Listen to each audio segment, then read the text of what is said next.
Les filles, il faut qu'on parle. Nous devons absolument avoir cette discussion. Nous allons parler d'un sujet que tout le monde connaît, mais que personne ne choisit vraiment comme sujet de conversation. J'ai nommé la constipation. Parce qu'après 40 ans, il arrive parfois que notre intestin choisisse un fonctionnement très administratif. Il a bien reçu le dossier, mais il prend son temps pour le traiter. Et c'est comme ça que ton ventre est gonflé.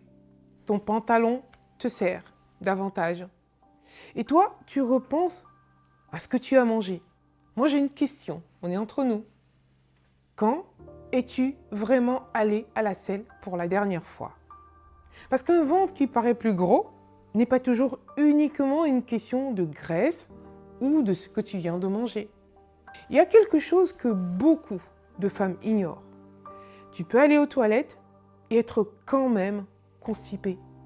Dans cette vidéo, je vais t'aider à reconnaître les signes de la constipation. Je vais également t'aider à comprendre ce qui peut ralentir ton transit et je vais te montrer 2 gestes très simples. Tu sauras comment modifier ta position aux toilettes et comment réaliser un massage abdominal doux. Alors reste jusqu'au bout. Comment savoir si c'est de la constipation? Tes selles sont peut-être dures. Tu dois beaucoup pousser. L'évacuation est difficile. Ou alors tu ressors des toilettes avec cette impression de ne pas avoir complètement terminé. Et ça, beaucoup de femmes ne le réalisent pas. Elles me parlent de leur ventre, de leur ballonnement, de cette sensation d'être pleine. Alors que l'une des premières questions à se poser, et je leur demande à chaque fois, c'est comment va mon transit? Qu'est-ce qui peut ralentir ton transit? La constipation peut avoir plusieurs causes. Et après 40 ans, il est facile d'attribuer chaque nouveau changement de son corps aux hormones ou à la périménopause et la ménopause.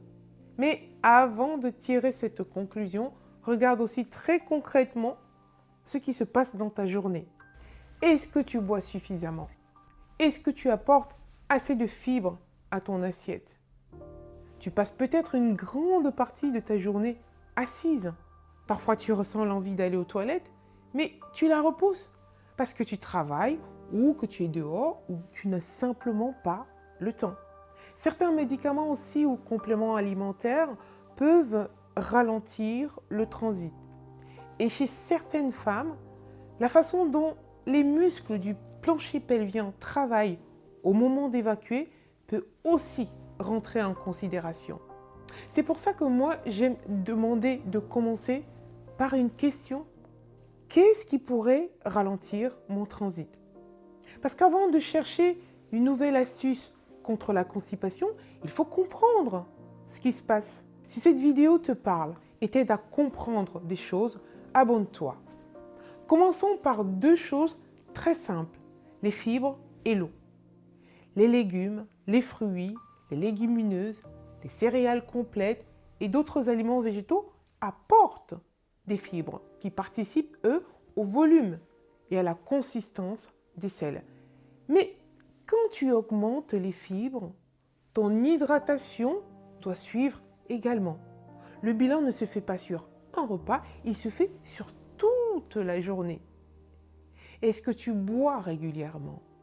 Je te conseille d'augmenter les fibres progressivement parce que passer brutalement de très peu de fibres à beaucoup de fibres peut augmenter l'inconfort chez certaines personnes.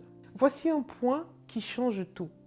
Le temps que nous donnons à notre corps. Le côlon augmente naturellement son activité après avoir mangé, notamment après le petit déjeuner.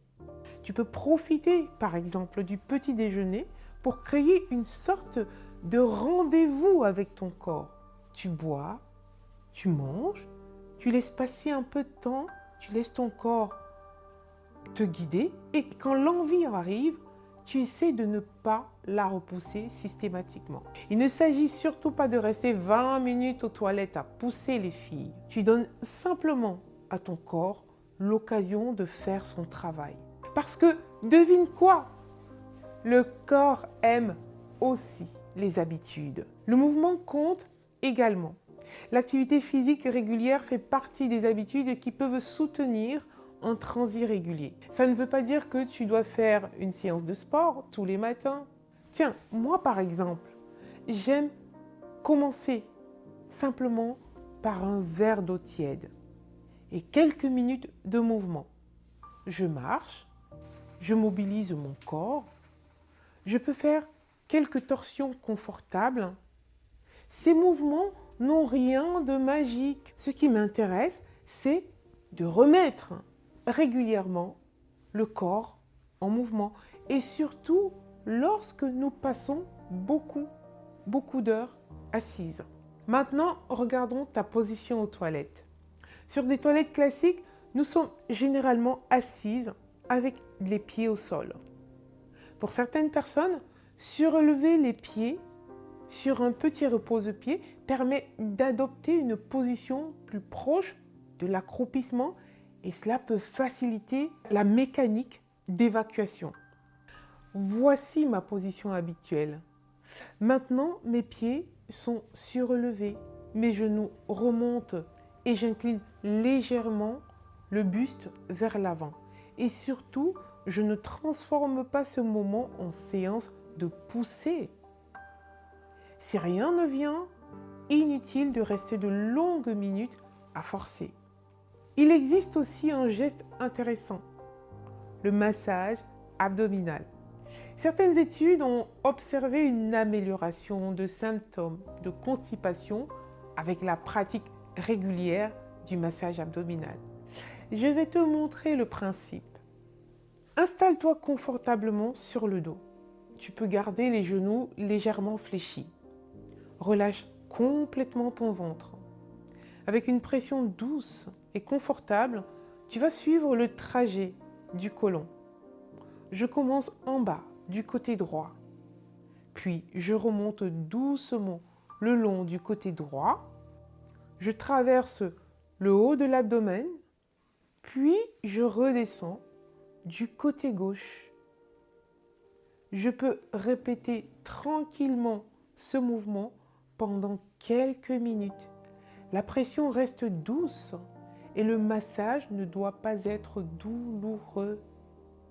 Parce qu'une douleur abdominale inexpliquée ou importante n'est pas quelque chose qu'on essaie de faire disparaître avec un massage.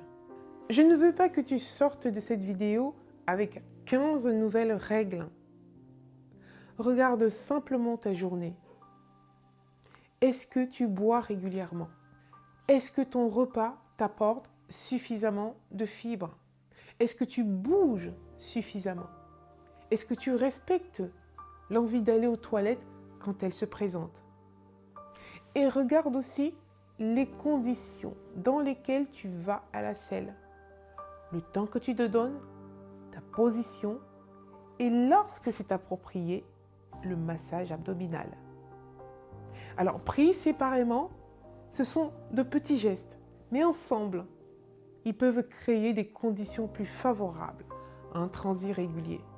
Une dernière chose importante, une constipation persistante ou un changement inhabituel de ton transit mérite parfois autre chose qu'une modification de ton alimentation. Du sang dans les selles, une perte de poids inexpliquée, une douleur abdominale importante ou persistante, des vomissements, de la fièvre ou l'impossibilité d'évacuer des gaz nécessite un avis médical. Et si, malgré les changements que tu mets en place, ta constipation revient régulièrement ou persiste, tu peux parler à un professionnel de santé. Nous ne devons pas automatiquement mettre tous les symptômes qui apparaissent après 40 ans sur le compte de l'âge ou de la périménopause et de la ménopause. Il faut parfois chercher ce qui se passe réellement. On parle beaucoup de ventre après 40 ans, en parlant de poids, d'alimentation ou d'hormones. Le transit fait aussi partie de cette conversation. Ton ventre ne raconte pas uniquement ce que tu as mangé. Il te donne aussi des informations sur la façon dont ton système digestif fonctionne. Hydratation, fibres, mouvement, rythme aux toilettes. Commence par observer. Comprendre son corps, c'est aussi apprendre à écouter ce genre de signes. Si cette vidéo t'aide, si cette vidéo te parle, abonne-toi, mets un commentaire, partage-la, parce que tes commentaires constructifs me permettent, moi, d'adapter le contenu pour t'aider encore davantage.